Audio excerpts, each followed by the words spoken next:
Falarei aqui sobre diversas incongruências de fatos históricos relacionados ao modelo heliocêntrico.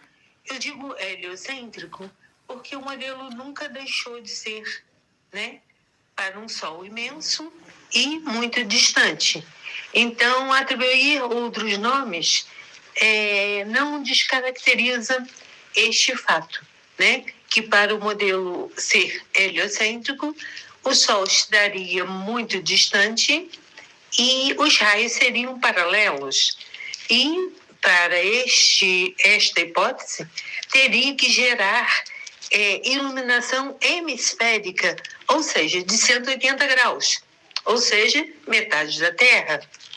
Teria que ter a mesma iluminação, ou iluminação de 12 horas, porque a Terra orbitaria o Sol pelo círculo máximo, ou seja, pelo centro, né, do Sol. Então, a iluminação teria que ser plena, porque iria abranger toda a Terra. Não poderia ter o crepúsculo que nós vemos todos os dias, né, às 5:30 da manhã, ou 17 horas, 17h30, né, aqui para os trópicos, né? E varia, né, o tempo de crepúsculo varia de acordo com a estação do ano. E no equinócio, o crepúsculo é de 1 hora, e em solstício, chegando até quase 1h30. Então, acontece isso. E para um modelo que afirma que os raios são paralelos, não poderia ocorrer o crepúsculo, porque a abertura angular seria zero, né? A abertura angular para o raio paralelo é zero. Não poderia haver refração, índice de refração, não poderia haver difração, não poderia haver o experimento de dupla fenda, que é feito também, né, com a luz solar. Não poderia ocorrer o efeito, né, de difração na iluminação. Eu esqueci o nome que dá. Esqueci o nome. Mas então todos esses eventos não poderiam ocorrer para 0 grau. Não poderia ocorrer a iluminação, né, de 5:30 da tarde, a meia iluminação, né, de 5:30 da tarde, ou seja, o crepúsculo. Não poderia haver o raio crepuscular, que é visto entre nuvens. Não poderia haver aquele ângulo. Não poderia haver convergência para eclipse, porque convergência pressupõe a abertura em ângulo, né? E não poderia ocorrer para eclipse, tanto solar quanto lunar. Ou seja, o objeto teria que fazer a mesma sombra igual, não poderia convergir, não poderia reduzir o tamanho do objeto à distância, porque raio paralelo não importa se está perto ou longe, a abertura angular é a mesma, ou seja, faria a mesma sombra à distância. E o experimento de Eratóstenes, né, tão conhecido na história, ele foi feito, né, lá em Assuã, né? E o Eratóstenes morava em Alexandria, então ele percebeu a diferença de iluminação entre uma cidade e outra. Ele sabia que Siene, o Sol ficava exatamente perpendicular, né, naquele horário lá, o horário não me lembro o horário, mas é entre 11h30, meio-dia e pouco, né? Lá, a latitude lá de Assuã é 24,05. Então, é diferente do nosso horário aqui. Eu, por exemplo, moro na latitude 22 graus. Então, há uma diferença de 2 graus e pouco, né? Então, o experimento de Eratosthenes é mal interpretado até hoje. Por quê? Porque quando fala de raio paralelo em Assuã, está falando da perpendicularidade. E da perpendicularidade não existe refração. A refração é zero para perpendicularidade, né? Para 90 graus. Então, em Assuã não havia refração, quanto não há hoje para a latitude que o Sol fica 90 graus. Né? Hoje a latitude é 23,30 ou a 23,40, está entre esses dois, né? Esses 2 graus. Então, é isso. A confusão de raio paralelo é esta, de ser Assuã, na época, né, de Eratosthenes, no ano, quase no ano 200 a.C., então, o Sol, de fato, ficava a 90 graus com a latitude 24,05. Ou seja, também a obliquidade era outra. A obliquidade da época de Eratosthenes não é a mesma de hoje. Então, e aí depois eu falo sobre isso, porque aí envolve Milankovitch, né? Então, em relação a isso. E no caso de Eratosthenes, ele mediu 7,2 graus entre Alexandria e Assuã, mais 7,2 graus para 800 quilômetros. Dividindo 7,2 por 800, eu acho 0,009 graus. Né? 0,009 graus. E não 0,53 graus, que é um ângulo para eclipse. É diferente. Aí, na época de 1600, 1700, quando foi instituído o radiano, eles entenderam que 0,009 graus era um número adimensional. E não é 0,009, é graus, né? Assim, a ciência estaria negando Eratosthenes. Se assumir que 0,009 vezes 57,30, que é 1 grau em radiano, aí acha 0,53 graus. Então está admitindo que o número de Eratosthenes era radiano. E não era graus. Assim, o que acontece? A Terra não teria 360 graus, né, de circunferência. A Terra não teria 360 graus. Ou seja, está negando a esfericidade da Terra. Né? Porque 0,009 vezes 40.000 vai dar 360 graus. Aí entra num probleminha sério, né? Que hoje que é essa disputa, ou essa dicotomia entre o terraplanismo e a ciência, mas uma está negando a outra. Uma está afirmando a outra.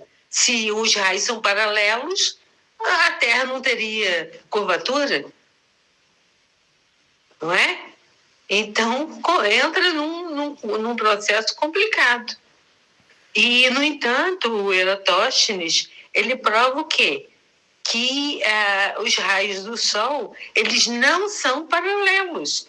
0,009 não é paralelismo, é convergência ou divergência, porque para uma esfericidade, ângulo de convergência e divergência tem que ser o mesmo, no mesmo número de graus, né? Então é isso. Então, falando de Eratóstenes, é exatamente isso. Eratóstenes, ele lá há 2.200 anos, ele já é a base da ciência, é a base para a obliquidade, que teria que ser igual à latitude de Assuã, né? Porque estamos numa esfera, ou então a ciência nega tudo. Aí a ciência admite uma outra, um outro formato que não seja o esférico. E voltando aqui um assunto também que eu depois vou falar mais,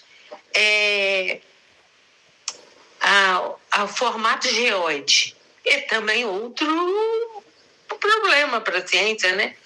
Porque nos polos o Sol é visto na mesma elevação, num polo ou no outro, uma variação muito pequena de um polo ou outro por causa da altitude da geleira, né? No caso na Antártida, as geleiras são mais altas, então faria um pouquinho de diferença, mas é isso.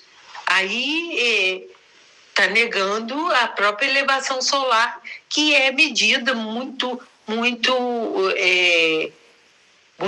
especificamente, né? Muito corretamente, pelo próprio programa do estalário, que é medido em todo mundo. Você pode e confere com a realidade, né? Confere com o que você vê no céu. Então é isso. De início é isso. Para 90 graus, para a latitude que está a 90 graus, com o Sol, né? E nas outras latitudes, prova radialidade, ou seja, convergência e divergência, que invalida, né, o paralelismo. Ou seja, o experimento mais antigo da nossa civilização, digamos assim, é o que já desclassifica o modelo heliocêntrico para paralelismo, pois o paralelismo é só para uma determinada condição. Foi o que Eratóstenes provou. Também o paralelismo, né, entra em contradição com a própria geografia do experimento de Eratóstenes, que o ângulo é para dentro da Terra, ou seja, vai convergir num ponto central na Terra. Ou seja, está aí confirmando a gravidade de Newton, que é para dentro e não para fora, conforme Einstein provou, né?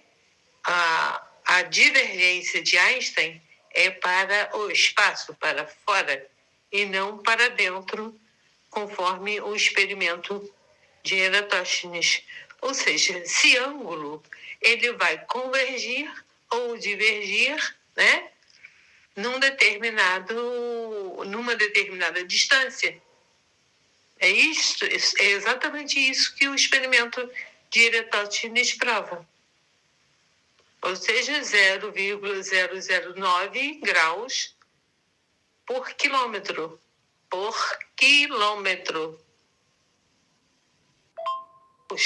É exatamente a metade de uma esfera. Então, a 90 graus ou a 270 graus tem que estar exatamente na mesma sincronia, ou seja, né, milimetricamente equilibrado. Assim, não pode haver divergência ou convergência para 180 graus. Os ângulos, né, numa esfera é exatamente a metade. Assim, quando os matemáticos, né, do século XVI para XVII contestam Euclides, eles não sabiam o que estavam falando, porque 180 graus, ou maior ou menor que 180 graus, vai ser ângulo.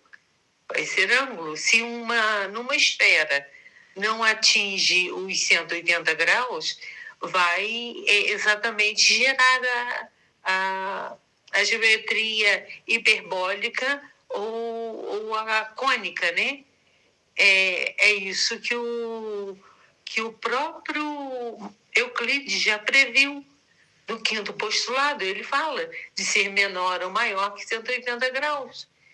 E no giro do terceiro ponto, ou seja, é o compasso, diminuindo o raio, né?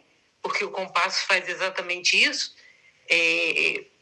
medir o raio, né? Medir o ângulo, medir o raio, quando ele se estende ou quando ele reduz, né? Esse mesmo raio. Então, é exatamente isso. Ou seja, uma coisa tão simples, tão básica que o Euclides já colocou lá no quinto postulado, há tantos séculos atrás, que foi mal interpretado, e que a geometria hiperbólica ou a cônica ou a elíptica não contradiz Euclides, muito pelo contrário, ele previu exatamente essas condições matemáticas para ângulos maiores e menores que 180 graus. Mais à frente eu vou falar sobre isso. Reforçando também, no caso é 0,009 graus por quilômetro, né? Porque a medida a sua Alexandria é por quilômetro. Então, esse ângulo também, apesar de pequeno, 0,009 é por quilômetro. Mas o que eu tenho que lembrar? E mais uma coisa, no caso da esfericidade, né? Voltando ao assunto da esfericidade. Por que muda o formato? Porque a relação, né, para 40.000 e 0,009 dá 360, né? Aí é uma relação de ângulos, né? De ângulos, ou seja, convergência e divergência. E uma relação para 0 grau, para 40.000 quilômetros, a Terra não teria formato esférico, né? Fazendo a matemática para 0 grau é impossível, né? Então, aí nega o formato da Terra, e que hoje é tão, né, debatido isso. Então é isso, só lembrando desses pontos que é realmente muito importante. Se você esquecer esse ponto básico, você fica perdido, nega a própria lógica. Bonita, foi feita pela minha filha, lá em Vila Velha. De tarde, né? Uma imagem muito bonita. É o crepúsculo, que seria impossível num modelo heliocêntrico com raios paralelos. Raios paralelos são de 0 grau, não tem abertura angular, não produz refração e não espalha luz, né? Nem o espalhamento Rayleigh seria possível. Então, o crepúsculo nega todo o heliocentrismo baseado no paralelismo dos raios solares.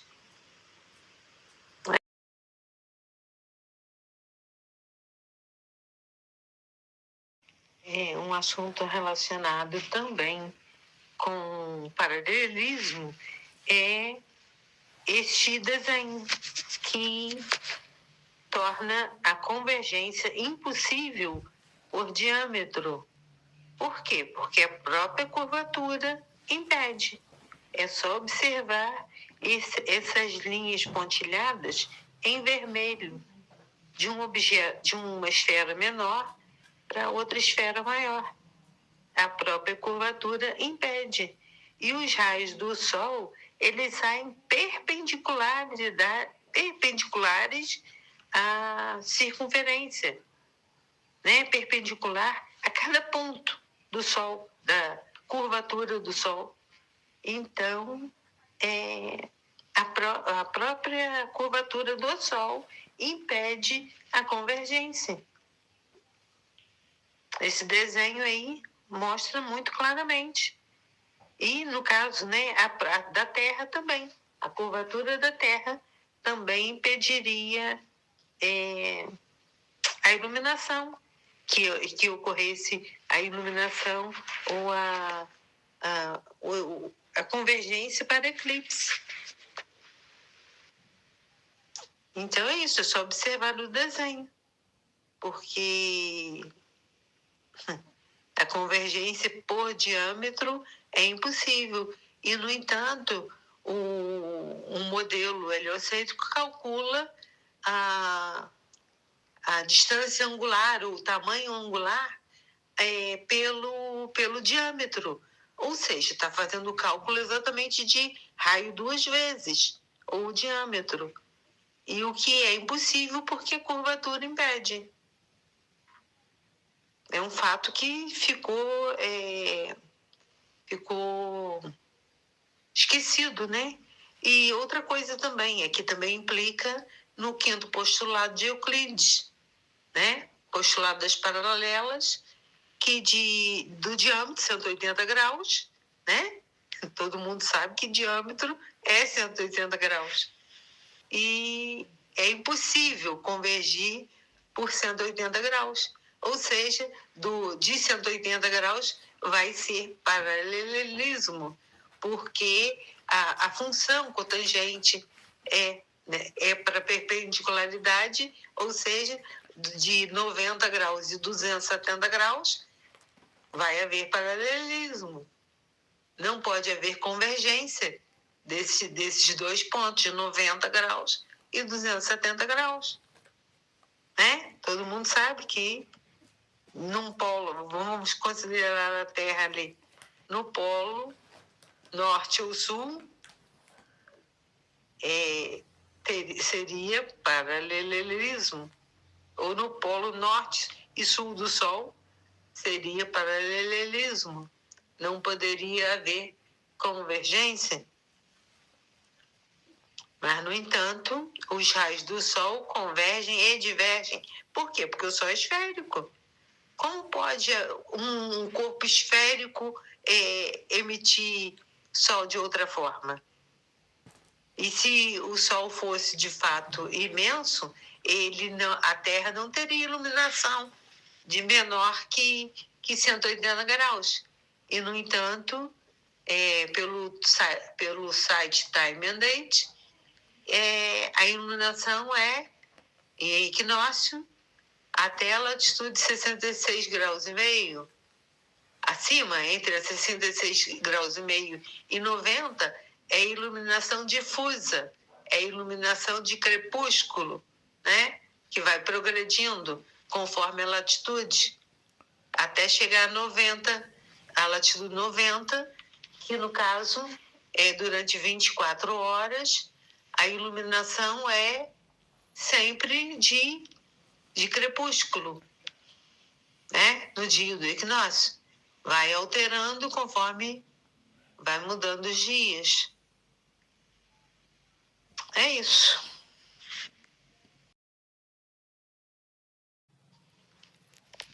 Essa imagem do site Time and Date demonstra exatamente a iluminação, no caso aí, em equinócio, né?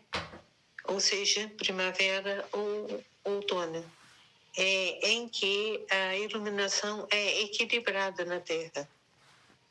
Ou seja, os polos estão a 0 grau, ou norte ou sul, e a iluminação no Equador é de 90 graus, né? Às 12 horas, ou aproximadamente, né? Às 12 horas.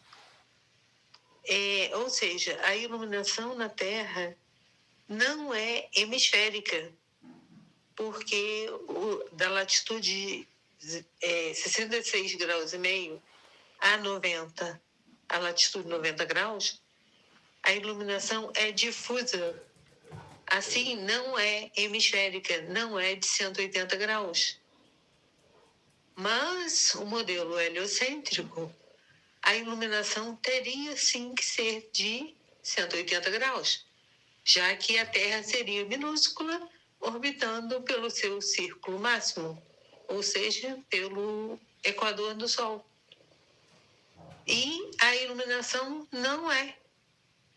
E também para às 5h30 da manhã ou 17h30 em trópico, né? A iluminação não é hemisférica, pois tem o crepúsculo. E o crepúsculo desmente a iluminação hemisférica, pois 180 graus teria que ter iluminação plena de 12 horas. E não temos o crepúsculo, que é 50% da iluminação. Assim, uma coisa tão básica, tão vista todos os dias, passa a ser despercebido pelo modelo e que desmente a lógica geométrica, né, da relação Sol-Terra e também Sol, Terra e Lua, que reflete na iluminação da Lua da fase quarto, né? Tanto o quarto crescente ou quarto minguante. Aí a geometria, ela acima de tudo, ela digamos assim, a palavra me fugiu. Ela é categórica, né? Ela desmente qualquer angulação, pois a geometria, ela impera sobre qualquer outra conveniência. É isto. A seguir, eu vou falar de precessão Milankovitch e os 26 mil anos, né? Mas para um outro vídeo, porque o raciocínio é denso, tem ligações históricas, tem comprovações geométricas de uma parte da história que se atribuiu a uma determinada estrela e que eu vou falar nos próximos vídeos. Mas este fechamento lógico se encerra na precessão e em Milankovitch. Ok? Mas por enquanto já está bastante denso e o fechamento lógico e geométrico e matemático vai exatamente culminar na precessão.